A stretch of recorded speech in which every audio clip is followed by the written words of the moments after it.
History of Russia in 100 Minutes by Smart Histories. Provisional Government.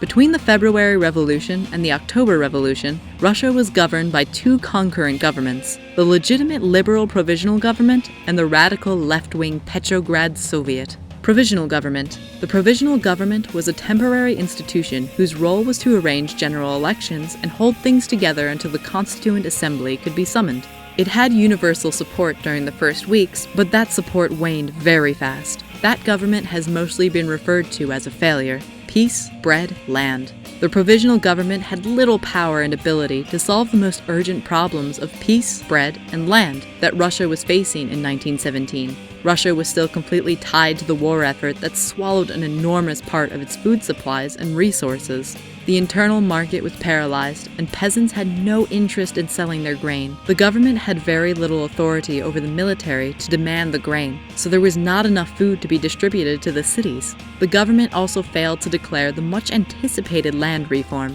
and peasants had begun taking land by force. Petrograd Soviet. During the February Revolution, workers and soldiers began forming their own local councils, called Soviets, all around the country. These had real popular support, as well as actual power over the army, railway networks, and factories. The Petrograd Soviet came to be the most powerful and acted as an alternative competing government. To make matters even more difficult, it also began issuing its own decrees.